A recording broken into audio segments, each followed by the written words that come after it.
இலங்கையின் முதற்தர சுற்றுலா தலம் ரீச்சாவின் மாபெரும் உணவு திருவிழா ஆகஸ்ட் மாதம் 7, 8, 9 மற்றும் 10 தேதிகளில் மாலை 6 மணி முதல் 10 மணி வரை இன்றே டிக்கெட்டுகளை பெற்றுக் கொள்ளுங்கள்.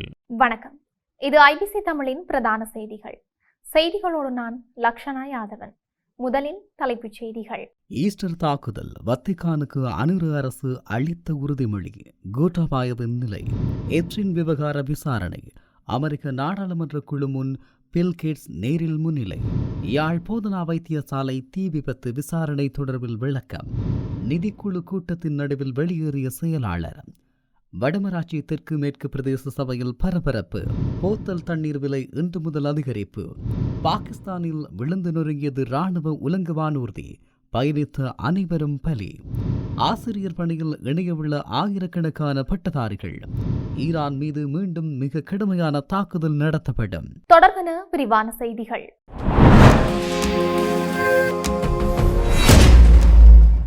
ஜனாதிபதி அனுரகுமார திசாநாயக்க புதிய பாப்பரசர் 14ஆம் லியோவை இலங்கைக்கு வருகை தருமாறு அழைப்பு விடுத்தார். இந்த முறைப்படியான அழைப்பை அமைச்சர் பிமல் ரத்நாயக்க பாப்பரசரிடம் வழங்கினார். அவர் மார்ச் மாதம் வத்திக்கானுக்கு பயணம் செய்து இந்த அழைப்பை ஒப்படைத்தார். பாப்பரசரின் உத்தேச வருகை தொடர்பாக இலங்கை அரசாங்கத்திற்கும் வத்திக்கானுக்கும் இடையிலான ஒருங்கிணைப்பை கர்தினால் மல்கம் ரஞ்சித் ஆண்டகை கையாண்டு வருகிறார். பாப்பரசரின் வருகைக்கு முன்னர் ஈஸ்டர் ஞாயிறு தாக்குதல்கள் குறித்த விசாரணைகளை முடிவுக்கு கொண்டு வருவதே அனுர மற்றும் கர்தினால் இருவரின் நோக்கமுமாகும். அரசாங்கம் வத்திக்கானுக்கு அத்தகைய உறுதிமொழியை வழங்கியுள்ளதாக வத்திக்கான் வட்டாரங்கள் கூறுகின்றன. விசாரணைகளில் முன்னேற்றத்தை உறுதி செய்வதற்காக கர்தினால் அரசாங்கத்தின் மீது அழுத்தம் கொடுத்து வருவதாக தகவல்கள் தெரிவிக்கின்றன. இந்த விசாரணைகளின் விளைவாக கோட்டாபாய ராஜபக்ச மீது வெளிநாட்டு பயண தடை ஒன்றை நீதிமன்றம் சமீபத்தில் விதித்திருந்தது.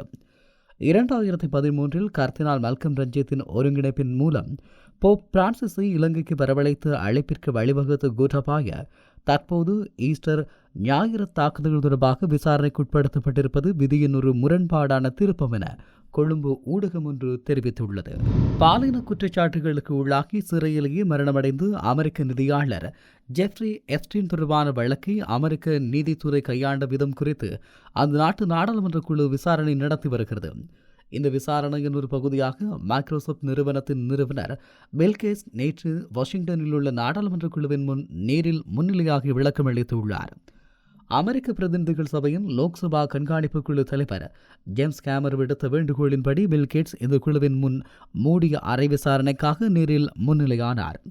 நாடாளுமன்ற அறைக்குள் நுழையும் முன் செய்தியாளர்களிடம் பேசிய பில் கேட்ஸ், பாதிக்கப்பட்டவர்களுக்கு நீதி கிடைப்பதற்காக நாடாளுமன்ற குழு மேற்கொண்டு வரும் இந்த முக்கிய பணிக்கு எனது சாட்சியம் உதவிகரமாக இருக்கும் எனவும் நம்புகிறேன் என தெரிவித்தார்.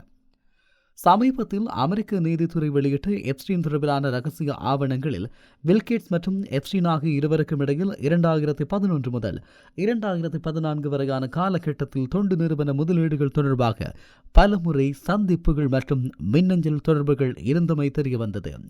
எப்ஸ்டீனின் குற்றச்சாட்டுகள் குறித்து தனக்கு எதுவும் தெரியாது என்றும் உலகளாவிய சுகாதார தொண்டு பணிகள் குறித்து பேசுவதற்காக மட்டுமே அவரை சந்தித்ததாகவும் அவருடன் பழகியது தான் செய்த பெரிய தவறு என்றும் பில் கேட்ஸ் ஏற்கனவே பலமுறை பொதுவெளியில் வருத்தம் தெரிவித்துள்ளார். இந்த எப்ஸ்டீன் விவகாரத்தில் பில் கேட்ஸ் எந்தவிதமான நேரடி குற்றச்சாட்டுகளும் சுமத்தப்படவில்லை என்றாலும் எப்ஸ்டீனின் நட்பு வட்டத்தில் இருந்து பல முக்கிய அரசியல் தலைவர்கள், தொழிலதிபர்கள் மற்றும் பிரபலங்களிடம் இந்த நாடாளுமன்ற குழு தொடர்ந்து விசாரணைகளை நடத்தி வருகின்றமை குறிப்பிடத்தக்கது. யாழ்ப்போதனா வைத்தியசாலையின் மருந்து களஞ்சிய சாலையில் ஏற்பட்ட தீ விபத்து தொடர்பில் உரிய விசாரணை நடத்துமாறு அறிவுறுத்தப்பட்டுள்ளதாக பிரதி சுகாதார அமைச்சர் கங்சக விஜயமுனி தெரிவித்துள்ளார். யாழ்ப்பாண வைத்தியசாலையின் மருந்து களஞ்சிய சாலையில் அண்மையில் தீ விபத்து ஏற்பட்டமை தொடர்பில் அரசாங்கம் எடுத்துள்ள நடவடிக்கை குறித்து பாராளுமன்ற உறுப்பினர் வைத்திய ராமநாதன் அர்ச்சனா நேற்று பாராளுமன்றத்தில் கேள்வி எழுப்பினார். அதற்கு பதிலளித்த பிரதி சுகாதார அமைச்சர் கஞ்சங்க விஜயமுனி மேலும் தெரிவிக்கையில், யாழ்ப்போதனா வைத்தியசாலையின் மருந்து களஞ்சிய சாலையில் இடம்பெற்ற தீ விபத்து அபாயகரமானதாகும். குறிப்பாக மருந்துகள் தொடர்பான விவரங்கள் டிஜிட்டல் மயப்படுத்தப்படுகின்ற போது இந்த சம்பவம் பதிவானமை மிகவும் அபாயம் மற்றும் சந்தேகத்திற்குரியதாக பார்க்கப்படுகிறது. பாராளுமன்ற உறுப்பினர் அர்ச்சுனாவும் குறித்த சந்தர்ப்பத்திலேயே சுகாதார அமைச்சுக்கு முறைப்பாட்டை வழங்கியிருந்தார். இந்த விடயம் தொடர்பில் உரிய விசாரணை நடத்துமாறும் அப்போதே பணிக்கப்பட்டது. விரைவில் அந்த விசாரணை நடவடிக்கைகளின் முன்னேற்றம் கிடைக்கப்பெறும் என எதிர்பார்ப்பதாக பிரதி சுகாதார அமைச்சர் கங்சக விஜயமுனி தெரிவித்துள்ளார். யாழ்ப்பாணம் வடமராட்சி தெற்கு மேற்கு பிரதேச சபையின் நிதிக்குழு கூட்டம் நேற்றைய தினம் சபையின் தவிசாளர் தலைமையில் நடைபெற்றது. இந்த கூட்டம் நடைபெற்றுக் கொண்டிருந்த போது சபையின் செயலாளர் எந்தவித முன்னறிவித்தலுமின்றி திடீரென வெளியேறியுள்ளார். வெளியேறி சென்ற செயலாளர் நீண்ட நேரமாகிய மீண்டும் கூட்டத்திற்கு சமூகம் அளிக்காததால் கூட்டத்தில் பெரும் அமைதியின்மையும் குழப்பமான சூழ்நிலையும் ஏற்பட்டது. இதனால் அதிருப்தியடைந்த சபை உறுப்பினர்கள் செயலாளரை தேடிச் சென்ற போது அவர் பொறுப்பற்ற முறையில் தனது சொந்த வேலைகளில் ஈடுபட்டுக் கொண்டிருந்ததாக கூறப்படுகிறது. செயலாளரின் இந்த அலட்சிய போக்கினால் வேதனையடைந்த சபை உறுப்பினர்கள் இந்த சம்பவம் குறித்து உள்ளூராட்சி ஆணையாளருக்கு முறைப்பாடு ஒன்றை அனுப்பியுள்ளனர். உள்ளூரில் தயாரிக்கப்பட்ட மற்றும் பாட்டில்களில் அடைக்கப்பட்ட குடிநீரின் அதிகபட்ச சில்லறை விலையை உயர்த்தி நுகர்வோர் விவகார அதிகார சபை திருத்தப்பட்ட வர்த்தமானிய அறிவிப்பை வெளியிட்டுள்ளது. இது இன்று முதல் நடைமுறைக்கு வருகிறது. புதிய விலைகளின்படி 500 மில்லிலீட்டர் முதல் 999 மில்லிலீட்டர் வரையிலான போத்தல்களை அதிகபட்சமாக 70 ரூபாயிலிருந்து 80 ரூபாவிற்கு விற்கலாம். 1 லிட்டர் முதல் 1.49 லிட்டர் வரையான போத்தல்களின் விலை ரூபாய் 100 120 ஆகவும் 1.5 லிட்டர் முதல் 1.99 லிட்டர் வரையிலான போத்தல்களின் விலை 130 150 ஆகவும் உயர்த்தப்பட்டுள்ளது. 2 லிட்டர் முதல் 2.49 லிட்டர் வரையிலான போத்தல்களின் அதிகபட்ச விலை 160 ரூபாயிலிருந்து 180 ரூபாயாகவும் 5 லிட்டர் முதல் 6.99 லிட்டர் வரையிலான போத்தல்களின் விலை ரூபாய் 350 ரூபாய் 400ஆகவும் உயர்த்தப்பட்டுள்ளது. பாகிஸ்தான் ஆளுகைக்குட்பட்ட காஷ்மீரின் தலைநகரான முசாஃபராபாத் அருகே நிகழ்ந்த இராணுவ உலங்கு வானூர்தி விபத்தில் அதிலிருந்த அனைவரும் உயிரிழந்ததாக இந்த நாட்டின் முப்படைகளின் மக்கள் தொடர்புத்துறை தெரிவித்துள்ளது.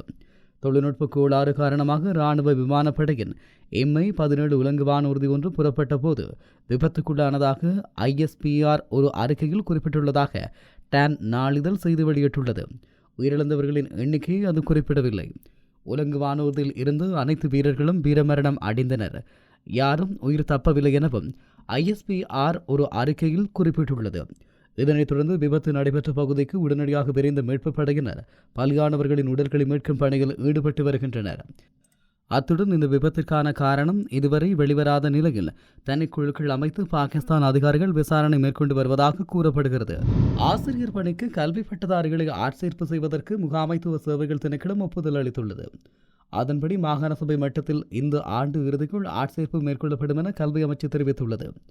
இதற்கிடையில் ஆசிரியர் பணிக்கு பட்டதாரிகளை ஆட்சேர்ப்பு செய்வதற்காக சமீபத்தில் நடத்தப்பட்ட வரையறுக்கப்பட்ட மற்றும் திறந்த போட்டித் தேர்வின் முடிவுகள் செப்டம்பர் மாதம் வெளியிட திட்டமிடப்பட்டுள்ளது எனவும் அமைச்சு குறிப்பிட்டுள்ளது. இதன்படி ஆசிரியர் தேர்வு முடிவுகளின் அடிப்படையில் 23,006 பேர் ஆசிரியர் பணிக்கு ஆட்சேர்ப்பு செய்யப்பட உள்ளனர். போரை முடிவுக்கு கொண்டு வருவதற்கான பேச்சுவார்த்தைகளில் போதிய முன்னேற்றம் ஏற்படாததால் ஈரான் மீதான தாக்குதல்களை அமெரிக்கா மீண்டும் தொடங்கும் என ஜனாதிபதி டொனால்ட் ட்ரம்ப் தெரிவித்துள்ளார். ஓவல் அலுவலகத்தில் செய்தியாளர்களிடம் கருத்து வெளியிட்ட போது அவர் இதனை குறிப்பிட்டார். அமெரிக்காவின் அப்பாச்சி ஹெலிகாப்டரை ஈரான் சுட்டு வீழ்த்தியதை சுட்டிக்காட்டி இந்த அதிரடி முடிவை அவர் அறிவித்தார். நாம் அவர்கள் மீது தாக்குதல் நடத்தப் போகிறோம், அதுவும் மிக கடுமையான தாக்குதலாக இருக்கும் என ட்ரம்ப் எச்சரித்தார். மேலும் ஹெலிகாப்டர் வீழ்த்தப்பட்ட சம்பவத்தின் அடிப்படையில் அவர்கள் மீது தாக்குதல் நடத்த தமக்கு முழு உரிமை உண்டு எனவும் குறிப்பிட்டுள்ளார். செவ்வாய்க்கிழமை ஈரான் மீது அமெரிக்கா பலத்த தாக்குதல்களை நடத்தியுள்ளதை உறுதிப்படுத்திய ட்ரம்ப் இன்றும் அதேபோன்ற கடுமையான தாக்குதல் தொடரும் என தெரிவித்துள்ளார். ஈரானுடன் கடந்த சில மாதங்களாக பேச்சுவார்த்தை நடத்தி வருவதாக ட்ரம்ப் குறிப்பிட்டுள்ளார். அவர்கள் இந்த ஒப்பந்தத்தில் கையெழுத்திட வேண்டும், இது ஒரு நல்ல ஒப்பந்தம், ஆனால் அவர்கள் காலம் கடத்தி வருகிறார்கள், அவர்கள் என்ன செய்கிறார்கள் என்றே எனக்கு தெரியவில்லை எனவும் தனது விரக்தியை வெளிப்படுத்தினார். ஈரான் ஒப்பந்தத்தில் கையெழுத்திடாததால் கோபமடைந்துள்ள ட்ரம்ப் அந்த நாட்டின் மின் உற்பத்தி நிலையங்கள் மற்றும் பாலங்கள் போன்றும் பொது மக்களின் அத்தியாவசிய உட்கட்டமைப்புகள் மீது தாக்குதல் நடத்துவதையும் நிராகரிக்க மறுத்துவிட்டார். செய்திகளின் நிறைவாக மீண்டும் தலைப்புச் செய்திகள். ஈஸ்டர் தாக்குதல், வத்திக்கானுக்கு அனுர அரசு அளித்த உறுதிமொழி, கோட்டாபாயவின் நிலை, எப்ரின் விவகார விசாரணை, அமெரிக்க நாடாளுமன்ற குழு முன் பில் கேட்ஸ் நேரில் முன்னிலை, யாழ் போதனா வைத்தியசாலை தீ விபத்து விசாரணை தொடர்பில் விளக்கம், நிதிக்குழு கூட்டத்தின் நடுவில் வெளியேறிய செயலாளர், வடமராட்சி தெற்கு மேற்கு பிரதேச சபையில் பரபரப்பு, போத்தல் தண்ணீர் விலை இன்று முதல் அதிகரிப்பு, பாகிஸ்தானில் விழுந்து நொறுங்கியது இராணுவ உலங்கு வானூர்தி, பயணித்த அனைவரும் பலி, ஆசிரியர் பணியில் இணையவுள்ள ஆயிரக்கணக்கான பட்டதாரிகள், ஈரான் மீது மீண்டும் மிக கடுமையான தாக்குதல் நடத்தப்படும். இத்துடன் IBC தமிழின் பிரதான செய்திகள் நிறைவு பெற்றன. செய்திகளை உடனுக்குடன் அறிந்து கொள்ள IBC தமிழ் என்ற எமது YouTube பக்கத்தினூடாக இணைந்திருங்கள். வணக்கம்.